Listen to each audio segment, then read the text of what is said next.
Saya yakin semua kita ini ingin bahagia, betul nggak? Dan kebahagiaan yang dikehendaki oleh Allah Ta'ala itu bukanlah kebahagiaan yang berhubungan dengan pemberian Allah. Umpama Allah lagi kasih duit bahagia, enggak. Kalau kebahagiaan itu tergantung dengan pemberian Allah kepada kita, maka kebahagiaan kita tidak akan berterusan. Karena pemberian Allah ini kadang banyak, kadang kurang, Pak. Kadang dikasih, kadang enggak. Pas dikasih bahagia, pas enggak dikasih stres lagi. Bukan begitu. Jadi kebahagiaan orang-orang beriman itu bukan dalam pemberian Allah, tapi kebahagiaan orang beriman itu ada dalam perintah Allah. Nah, kalau perintah Allah semua orang bisa buat, orang sehat bisa buat, orang sakit bisa buat, orang kaya bisa buat, orang miskin bisa buat.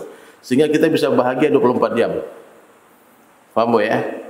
Nah, jadi kalau kita bahagianya kalau kaya saja, nanti pas miskin gimana? Susah lagi, stres lagi. Tapi orang beriman tidak. Kebahagiaan mereka betul-betul kebahagiaan yang tidak terkesan oleh suasana dan keadaan. Dikasih sama Allah, diberi sama Allah, dia bahagia, enggak diberi pun dia bahagia. Karena akhlak tertingginya orang beriman itu apa? Senantiasa berhusnuzon kepada Allah. Sangka baik. Ya, orang beriman, dia bahagia terus. Ada duit bahagia, enggak ada duit bahagia juga. Karena ada perintah Allah ketika punya duit, ada perintah Allah ketika enggak punya duit. Jadi perintah Allah enggak ada dalam setiap suasana dan keadaan. Pas lagi kaya ada perintah Allah untuk orang kaya, maka dia bahagia orang kaya selama dia taati perintah Allah. Pas miskin ada perintah Allah untuk orang miskin, maka ketika orang miskin mentaati Allah, menghidupkan sunnah Nabi SAW, Allah bahagiakan orang miskin. Jadi Allah Ta'ala ini berkuasa membahagiakan orang miskin tanpa memberi dia harta, ataupun Allah kuasa menyusahkan orang kaya tanpa mengambil hartanya. Bapak ya. Jadi kebahagiaan itu tergantung apa? Perintah Allah, berkaitan berhubungan dengan perintah Allah, bukan berhubungan dengan pemberian Allah. Nah, kalau pemberian Allah, tidak semua orang diberikan jabatan, tidak semua orang diberi popularitas, betul nggak? Nggak semua orang diberi kecantikan wajah, ketampanan, nggak semua orang diberi kesehatan. Tapi orang beriman nggak ada masalah bagi dia, diberi apapun sama Allah, nggak diberi pun, setiap suasana dan keadaan Allah pasti bahagiakan, karena kebahagiaannya itu tergantung dengan amalan, tergantung dengan perintah Allah. Nah, sekarang apa perintah Allah ini? Ada majelis mendengar, dengar sungguh-sungguh, maka Allah bahagiakan kita. Betul nggak Pak? Jadi siapa saja bisa bahagia.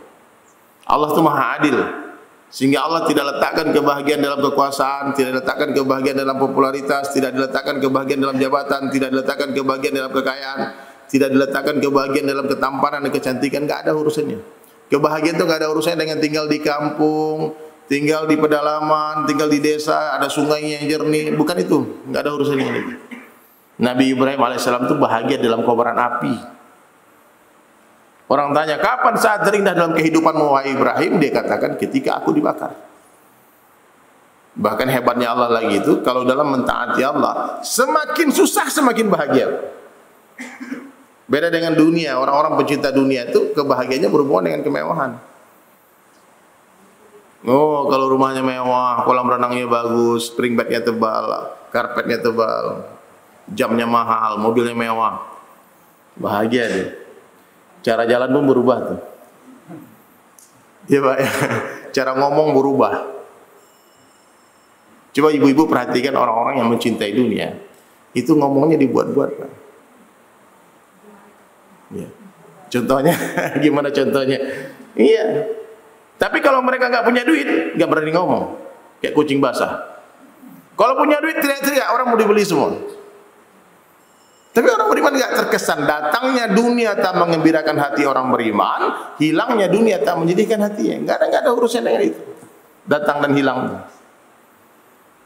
Tapi kebahagiaan orang beriman itu berurusan dengan ketaatan. Ketika dia datang ke masjid, bahagia dia.